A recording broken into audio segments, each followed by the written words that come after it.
Bonjour à toutes et à tous, bon réveil matinal, bienvenue sur Free Matin, chers amis internautes. On découvre d'un instant à l'autre les titres qui partagent les gros titres dans la presse nationale ce matin. Et juste après, vous aurez droit au bulletin matinal d'information, à la page des sports et à l'horoscope. Je tiens à vous annoncer que la journée est placée sous les meilleurs auspices pour vous, chers amis natifs du signe Cancer. Ce 8 avril, les relations avec votre conjoint passeront pour un joli climat. Cela vous donnera de l'énergie et le sourire aux lèvres. Voilà pour le sommet de ce matin, chers amis internautes, qui se veut très bref. On démarre tout de suite avec la une des journaux.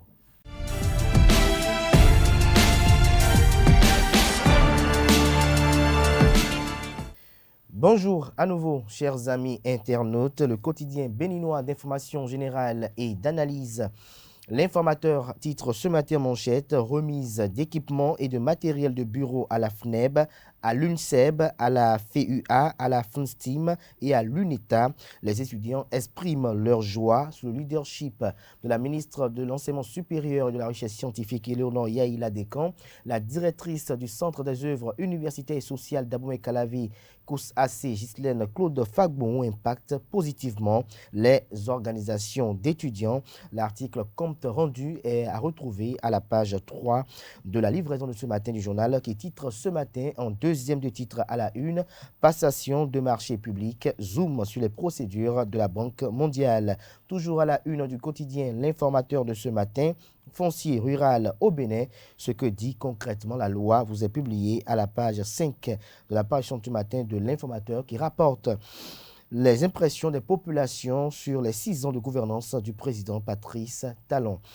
La Nation titre ce matin manchette: démolition en vue de la ceinture du stade de l'Amitié, général Mathieu Kérékou, pression de dernier jour. Toujours la une de La Nation de ce matin: présentation de copies figurées des lettres de créance. Le Bénin renforce 4 axes de coopération. L'article est à retrouver à la page 5. Vous avez également ce matin la publication de la chronique Oncle Agbaya, intégralement à la une du quotidien de service public. Le titre de ce matin est: Bruno et Abdoulaye lâcher les formes. On vous l'avait bien dit, mon neveu Patou dirige un pays de pagailleurs avec des pagailleurs sans pagailleurs. La preuve, au moment où mon petit-neveu remit la caisse entre 2 avions, 3 négociations et 4 accords, s'est vu obligé de s'imposer une escale cathodique sur les plateaux pour nous parler de l'insomniaque préoccupation des décideurs d'ici et d'ailleurs relative à la vie chère. Les responsables et autres dirigeants des 2 partis Hoho soutenant l'action gouvernementale, eux assis sous un baobab ou à dos d'un cheval blanc cabré, célèbrent depuis un mois les femmes militante.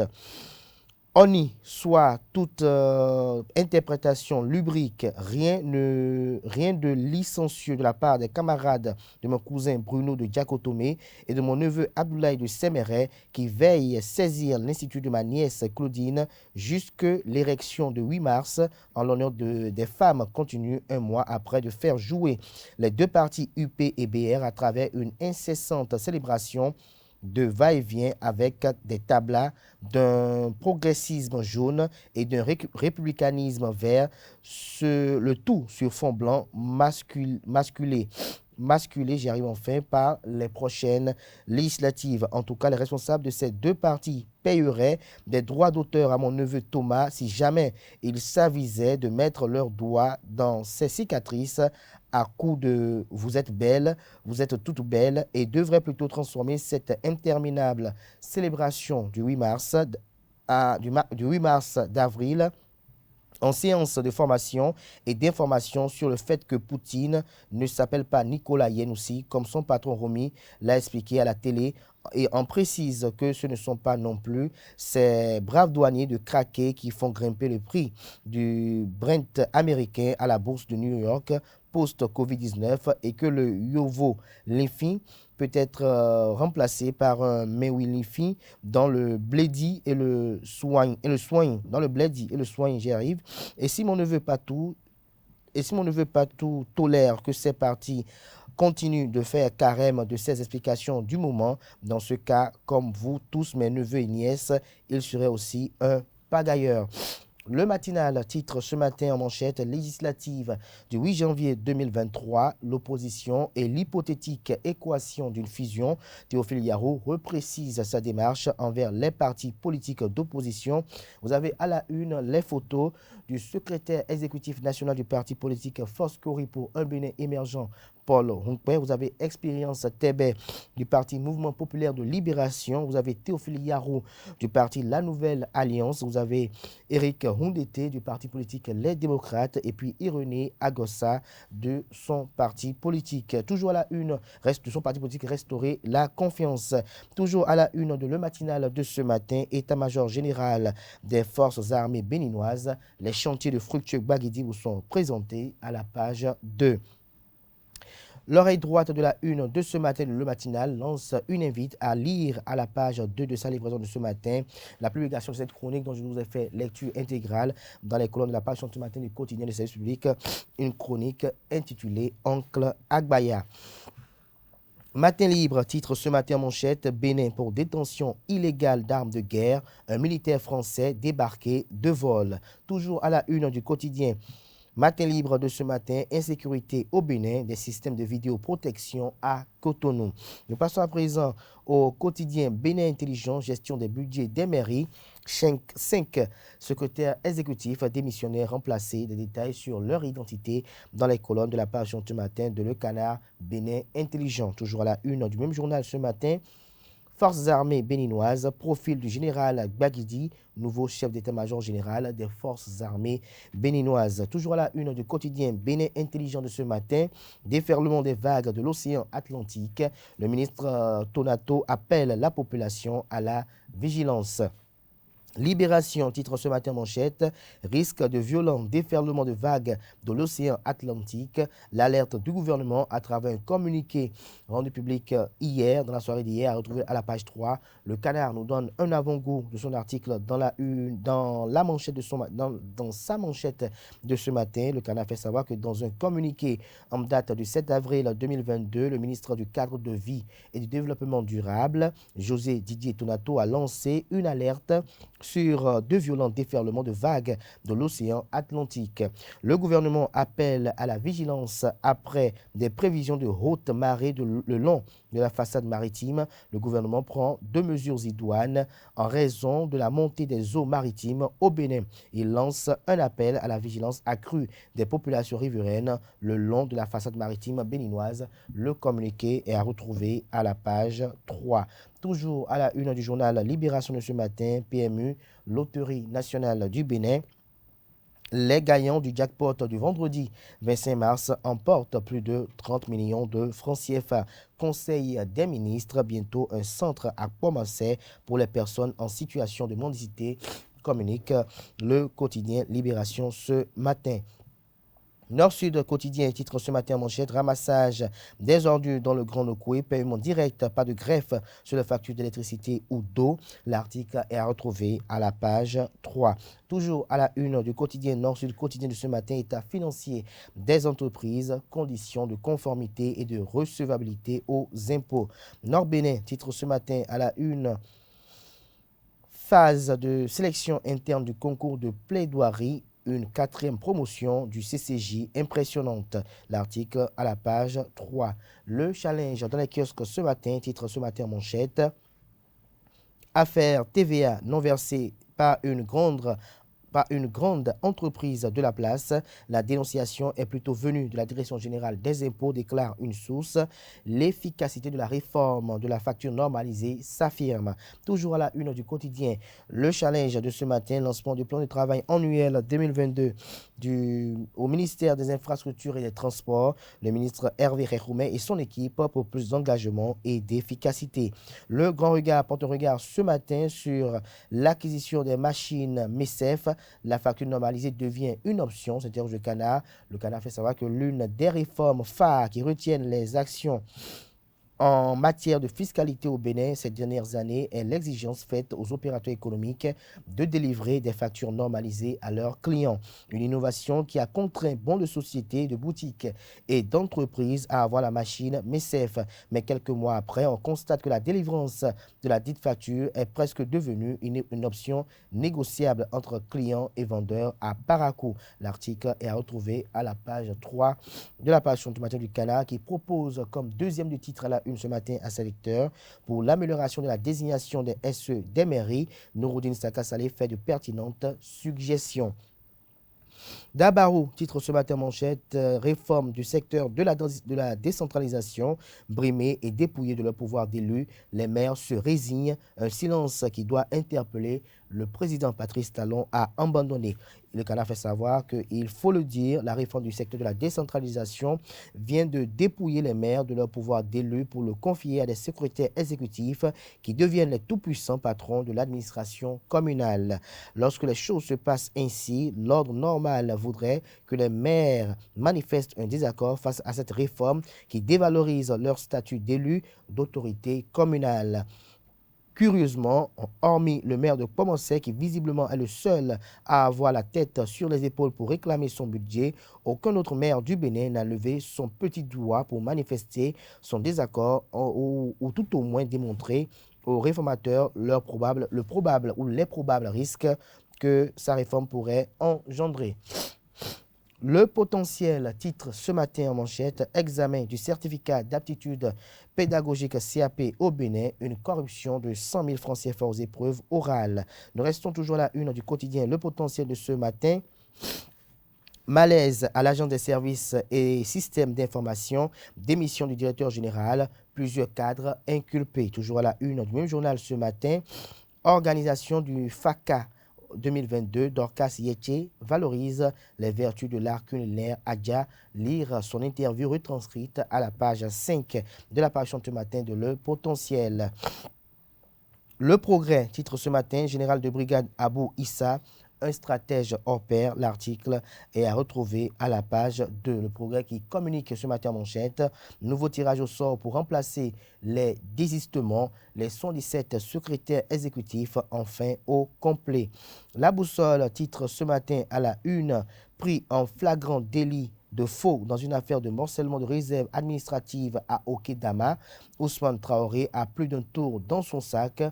Le récidiviste a dû sa liberté à l'intervention des sages de Yarakine auprès du maire d'alors. Nous passons à présent au journal Les 4 vérités. Victime d'acharnement et de diffamation sur la toile, Ousmane Traoré de l'Union progressiste rétablit la vérité et met en garde ses détracteurs. Toujours à la une du quotidien Les 4 vérités de ce matin, organisation du festival de l'art culinaire à Cotonou. Le FACA pour révéler la richesse culinaire de la communauté Adja. Mademoiselle Yetche Dorcas donne des détails sur l'événement dans les colonnes de la page ce matin de Les 4 vérités, précisément à la page 12. Nous passons à présent à l'hebdomadaire catholique du Bénin, la Croix du Bénin, qui titre en manchette cette semaine, diocèse de Djougou, Monseigneur Bernard Torra, installé, des précisions aux pages 6 et 7. Toujours à la une de la parution de cette semaine de la Croix du Bénin, école jeunesse bonheur, les étudiants en mission sur 4 paroisses de Cotonou, diocèse de Porto Novo, catéchèse de Monseigneur Aristide Gonzalo sur le numérique. Nous passons à présent à Le Soleil Bénin Info, promu inspecteur général de la police de 2e classe, Soumaïla Yaya, le mérite absolu. Les étapes qui ont tracé les sillons de cette consécration vous sont révélées dans les colonnes de la page ce matin de Le Soleil Bénin Info qui communique à la une ce matin. Lutte contre la pauvreté au Bénin, le train du soutien social embarque les mendiants. C'est tout pour la présentation de quelques titres parus ce jour dans la presse nationale. Comme vous avez si bien pu le constater, ce n'est pas la pleine forme. Cela arrive par moments, chers amis. Maintenant, c'était à l'instant la présentation de quelques titres parus ce jour dans la presse nationale. Ils sont disponibles dans les kiosques, également accessibles en ligne. Nous passons à présent au bulletin matinal d'information.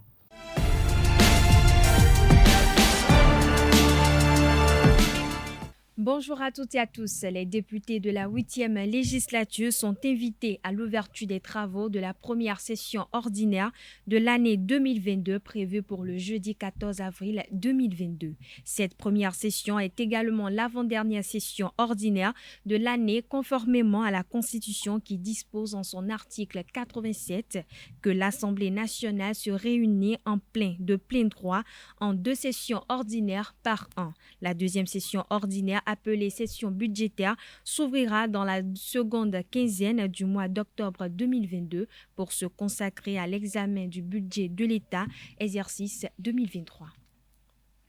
Une cinquantaine de sacs de 50 kg de farine de blé vendus au-delà du prix fixé par le gouvernement dans le cadre des mesures prises pour contenir la cherté des produits ont été saisis au marché Wando de Porto Novo.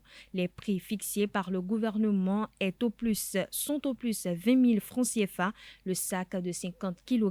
Malheureusement, il y a certains commerçants qui, au niveau du marché de Wando, ont organisé un réseau de surenchères que nous avons démantelé, a indiqué le directeur départemental de l'industrie, du commerce, de l'Ouémé et du plateau, Apollinaire Togbadji. Notons que l'opération a été menée dans le marché de Wando et plusieurs autres boutiques pour contrôle des prix des denrées. Pour rappel, le gouvernement a pris des mesures en Conseil des ministres pour soulager la peine des populations face à la cherté des produits de grande consommation, lesquelles mesures consistent en des abattements ou suppressions de la taxe sur la valeur ajoutée TVA sur certains produits et à l'octroi de subventions sur d'autres produits, dont les hydrocarbures. Dans le milieu de l'enseignement, le Centre des œuvres universitaires et sociales d'Abomey-Calavi, COUS-AC, a procédé ce jeudi 7 avril 2022 à la remise de matériel et d'équipements de bureaux aux associations estudiantines. Placée sous l'égide de la ministre de l'Enseignement supérieur et de la Recherche scientifique Éléonore Yaye Ladécan, la cérémonie s'est déroulée au campus d'Abomey-Calavi en présence des autorités rectorales des universités publiques du Bénin. Reportage, c'est Delarius Adjagbeno. Le Centre des œuvres universitaires et sociales d'Abomey-Calavi COUS-AC dote les associations estudiantines représentatives de l'UAC, de l'UNA et de l'UNESTIM en matériels et équipements informatiques et mobilier de bureau. Ces organisations bénéficient chacune d'un pack composé de un ordinateur de bureau, une imprimante laser, un onduleur, un régulateur de tension, un fauteuil cadre, un bureau avec retour. Cette dotation, inscrite dans le plan de travail annuel 2022 du COUS-AC, après arbitrage et ce conformément aux nouvelles modalités de collaboration avec les associations d'étudiants, va permettre aux 5 organisations bénéficiaires de mieux assurer le fonctionnement de leurs bureaux respectifs. Chers responsables des organisations estudiantines, ce lot de matériel est destiné à équiper les sièges officiels de vos bureaux respectifs. Il a été estampillé et enregistré conformément aux exigences de la comptabilité des matières. Il reste donc dans le patrimoine du COUS-AC et doit faire l'objet de passation de service d'un bureau à un autre au rythme du renouvellement de vos instances. Les responsables étudiants soulignent l'utilité des matériels reçus dans l'accomplissement de leur mission et leur relation avec les institutions universitaires. Je voudrais, en leur nom, remercier personnellement Madame la directrice du COUS-AC pour avoir bien voulu doter les différentes organisations des matériels bureautiques, ces matériels qui nous seront vraiment utiles. Nous sommes tous des organisations créées il y a un certain nombre d'années et nous perdons à saisir des documents, à effectuer des impressions, alors que chaque jour, nous envoyons des correspondances aux différentes administrations. À travers ce don, le COUS-AC satisfait un besoin latent des associations estudiantines. Le maire de la commune d'Abomey-Calavi, membre du conseil d'administration du COUS-AC et le recteur de l'UAC saluent la démarche de la DECOUS et de son équipe.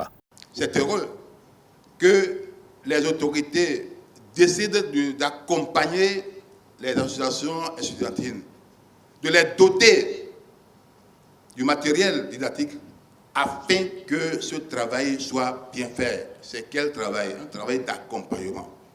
Je remercie la directrice de COUS qui a voulu satisfaire une partie des doléances des étudiants, ceux-là que nous avons toujours rencontrés.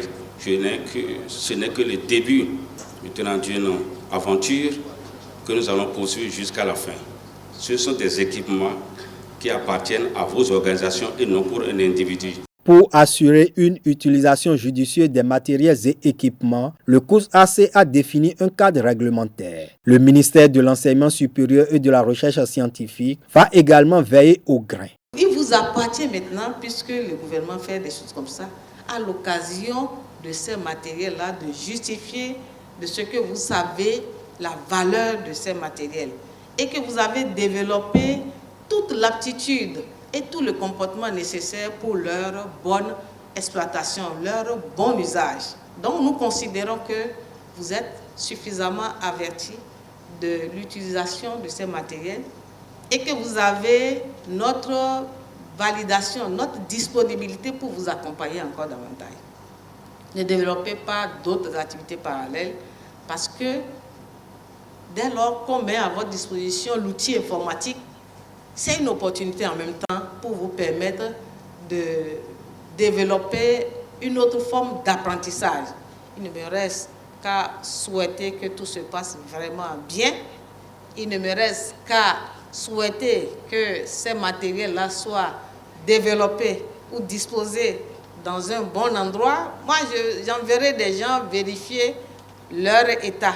L'autorité ministérielle instruit la direction du COUS-AC à doter les associations estudiantines bénéficiaires des kits de connexion Internet dans la mesure du possible. Le ministre du Cadre de vie et du Développement durable, José Didier Tonato, a alerté sur des prochaines hautes marées plus élevées sur la côte béninoise que ce qui s'observe depuis quelques mois. À l'instar des côtes du pays du golfe du Guinée, la façade béninoise connaît depuis quelques mois de violents déferlements de vagues de l'océan Atlantique, a alerté un communiqué en date du 7 avril 2022. Face à ce phénomène, le ministre met en garde les populations côtières contre l'occupation des segments de Seyivé à l'est du champ d'épi de Cotonou et d'Aroboué à l'ouest, non loin de la digue immergée d'Avlekété. Je rappelle que ces segments, après les travaux de protection, doivent être considérés pour l'heure comme impropres à toute installation et tout aménagement. Les populations concernées, dont les riverains du segment de Grand Popo, sont invités à redoubler de vigilance face à ces prévisions météo marines. Le gouvernement du Bénin exécute plusieurs projets pour le mieux-être des populations, mais les besoins et les sollicitations ne manquent pas. Par exemple, le projet asphaltage est en marche depuis quelques années au Bénin, mais quelques citoyens attendent d'être touchés par la construction et l'aménagement des routes. C'est le cas de la route Cotonou-Abomey-Calavi. Les passagers des environs de Houédonou, dans l'arrondissement de Godomey, vivent des cas d'embouteillage et d'accidents fréquents dû à l'état de la route fortement dégradée et jonchée de nids de poules. Face à cette situation, les habitants de la ville d'Abomey-Calavi implorent les autorités compétentes pour juguler ces problèmes. Anaël Douou et Quentin Amoussou ont fait le constat. Voici leur récit. Nous sommes à Calavi, dans l'arrondissement de Godomey. Ici, la route est impraticable au niveau du pont de Houédonou. Les conducteurs de taxi-moto sont les premières victimes de l'état de la route.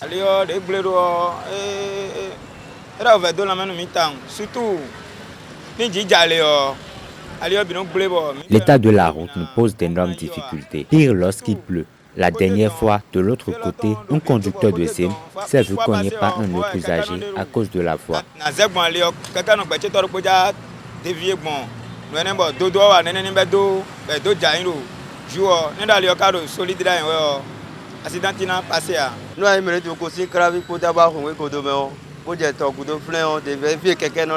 Lorsque tu quittes Calabi pour Godomé, la voie est totalement impraticable, ce qui crée des embouteillages et des cas d'accident.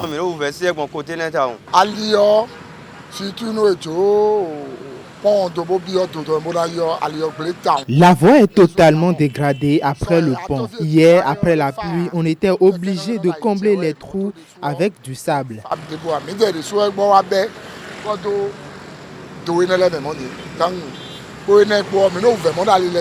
Certains usagers de la route, pour éviter les nids de poules, transgressent les règles et tombent dans les mailles de la police républicaine.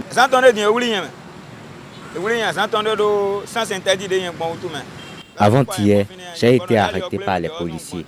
Ils m'ont pris 3 000 francs CFA parce que j'ai laissé le trafic local pour passer par le couloir des véhicules.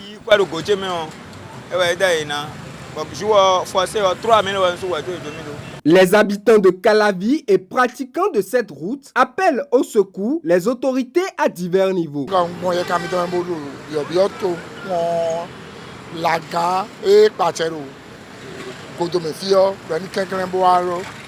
Je passe par ce canal pour demander aux autorités de Calavi de penser à nous. Le chef de l'État est à l'œuvre, mais il reste certaines zones comme celle-ci à réfectionner.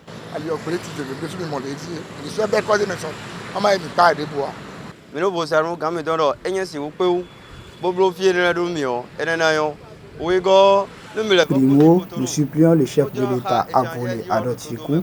La rénovation de cette route nous fera plaisir. Segundo, qu'il pense à nous réparer également le couloir des motocyclistes en bas de l'échangeur de Godon.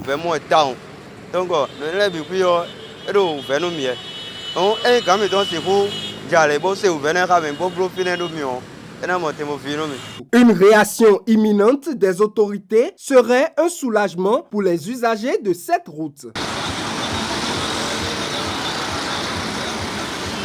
Dans le domaine artisanal, le tissu kanvo d'origine africaine de l'ethnie Yoruba sert à confectionner l'habit d'apparat souvent porté par des rois, des reines et d'autres et par certains dignitaires. Aujourd'hui, le pain tissé est un style d'habit qui est souvent adopté par de nombreuses entreprises de mode comme Modoupe.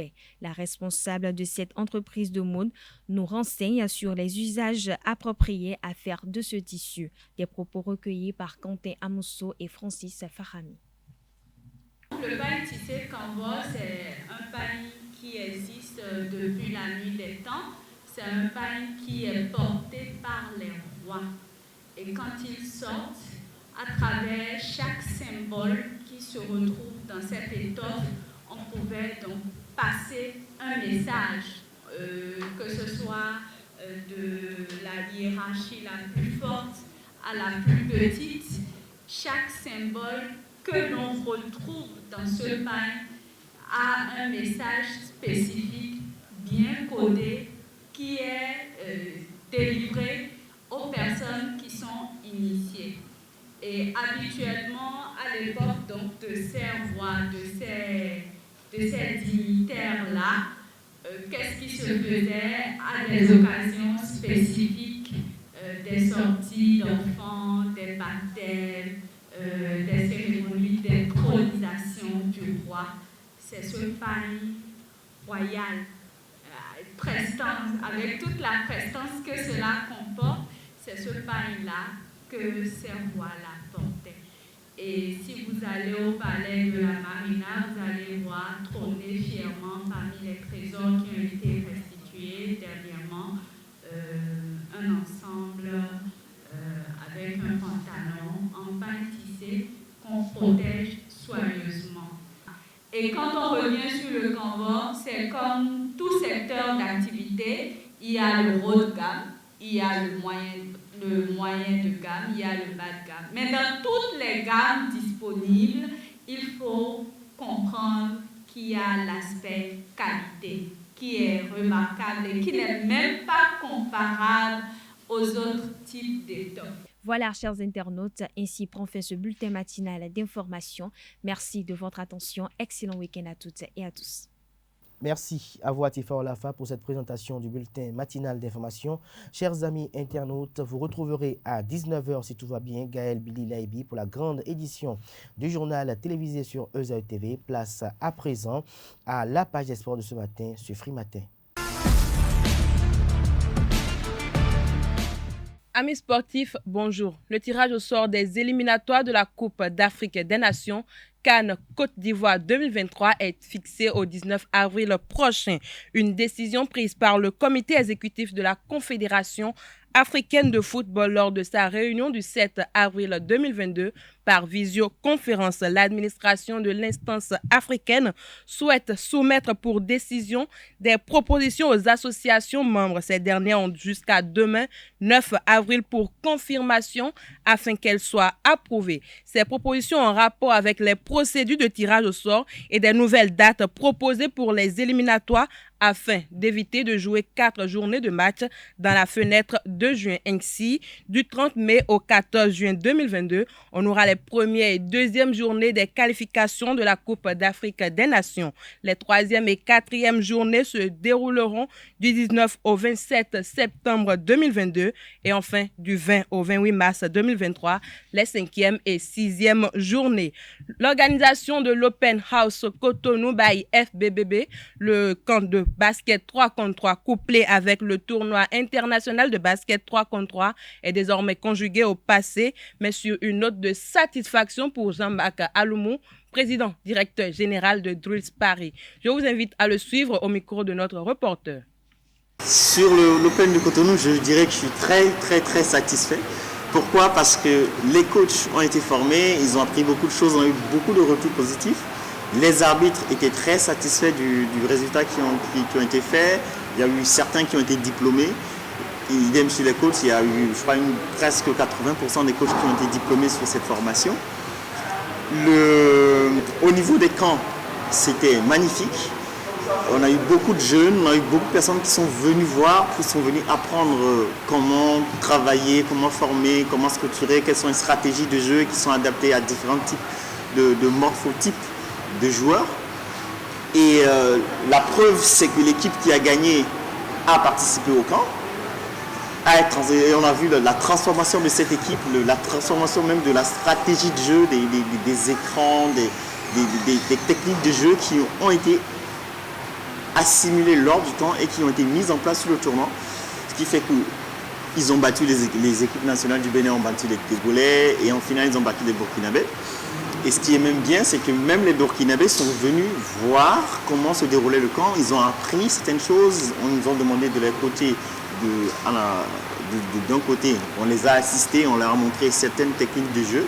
Ce qui a fait que le Burkina, donc en fait les deux équipes nationales qui ont assisté au tournoi ou qui ont même participé ou ont reçu des coachings de la part de nos coachs, se sont retrouvés en finale. C'est un exploit. Ça prouve que ce qui a été fait est positif.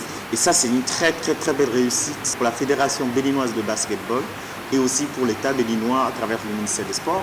C'est le classement du Bénin. Le Bénin est passé du 86e rang mondial à la 36e place, si je ne me trompe pas, sauf erreur de ma part. Mais surtout en Afrique, on est passé de la 32e place à la 13e place. Donc aujourd'hui, le Bénin, en un seul tournoi, a gagné plus de 20 places au classement mondial.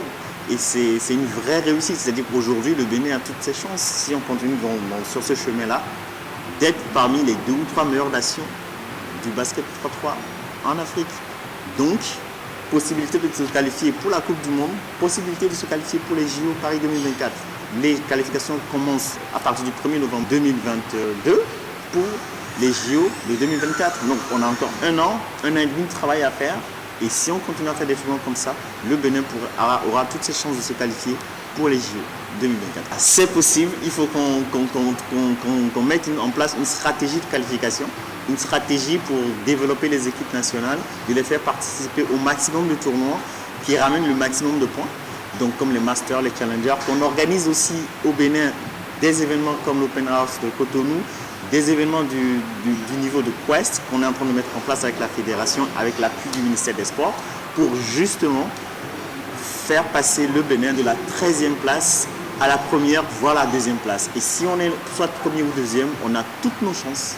La Fédération béninoise de tennis de table, en partenariat avec le cabinet ND Consultant Group, organise la 2e édition du tournoi de tennis dénommé Open Aerolis du samedi 8 au 10 avril 2022 dans l'enceinte de l'Académie d'Arbous à Cotonou. Ce tournoi vise à faire grandir les filles passionnées du tennis dans les valeurs du sport de compétition. Dans le même registre, la Fédération béninoise de tchoukball organise la phase finale du championnat national saison 2022 du 9 au 10 avril prochain au stade de l'Amitié. 8 clubs participent à cette phase finale du championnat. Qualifié d'éternel 3e, le club de la cité des Koubourou veut hisser son étendard sur la plus haute des podiums cette saison 2022. Un objectif qui va certainement bousculer la rivalité entre Porto Novo et Cotonou qui se partagent le trône depuis des lustres. C'est tout pour la page des sports de ce matin. Merci pour votre attention et à très bientôt. Merci à vous pour cette présentation. Chers amis internautes, j'installe à présent Nosrine Fatoumbi qui présente les prévisions astrologiques du jour.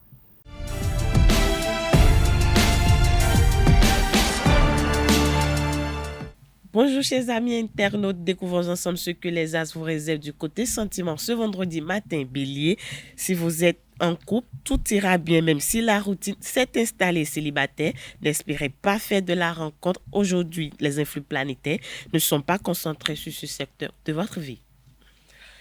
Amis Taureau, si vous êtes célibataire, cette journée sera favorable à l'introspection en couple. Une certaine lassitude pourrait vous pousser à tenter de nouvelles expériences. Gémeaux, l'environnement planétaire vous rendra séduisant, pourtant les relations se vivront de façon passionnelle. Vous serez tantôt exalté, tantôt angoissé. Chers amis Cancer, la journée est placée sous les meilleurs auspices. Les relations avec le conjoint passeront par un joli climat. Cela vous redonnera de l'énergie et le sourire aux lèvres. Natif du signe Lion, vous vous sentez bien dans votre relation et votre vie familiale. Si vous êtes à la recherche du partenaire idéal, il faudra patienter encore, mais une belle rencontre est toujours possible au cours de la journée. Vierge, vous vous montrerez très généreux. Le climat astral vous permettra de résoudre de façon satisfaisante certains problèmes de fond qui perturbaient votre vie de couple. Célibataire, vous évoluerez probablement dans des eaux agitées. Chers amis Balance, l'heure n'est pas au badinage. Les tentatives de dialogue pourraient se traduire par des éclats de voix. Vous pourrez être tenté par une aventure extra-conjugale qui risque d'ébranler la stabilité de votre couple. Célibataire, votre charme ne passera pas inaperçu. Scorpion, les rapports avec votre partenaire seront de plus en plus passionnels et les discussions tourneront rapidement à l'orage. À vous de modifier la tendance en profitant de ce volcan pour réveiller la sensualité dans votre vie de couple. Chers Sagittaires, il y a de belles propositions et opportunités à saisir. Vous charmerez tout ce que vous approcherez et votre bonne humeur sera très contagieuse. Capricorne, c'est la vie amicale qui vous donnera le plus de satisfaction personnelle. C'est le moment d'élargir votre cercle et de faire de nouvelles rencontres. Avant-dernier signe du zodiaque, amis Verseau, vous trouverez toute l'affection que vous recherchez au sein de votre famille. Alors n'allez pas voir ailleurs, vos amis ne vous seront pas d'un grand soutien en ce moment. Poisson, pour finir, la vie sentimentale reste secondaire. Vous êtes plus occupé par la vie sociale. Attention à ne pas trop négliger votre couple. Cependant, des manquements pourraient s'avérer irréparables. C'est tout pour le message des astres de ce vendredi matin. Merci de nous avoir suivis et à très bientôt. Voilà, chers amis internautes, ici prend fin Free Matin ce matin. Portez-vous bien. Très belle suite de programmes sur EZAU TV. Passez un excellent week-end en compagnie de nos programmes télé sur EZAU TV.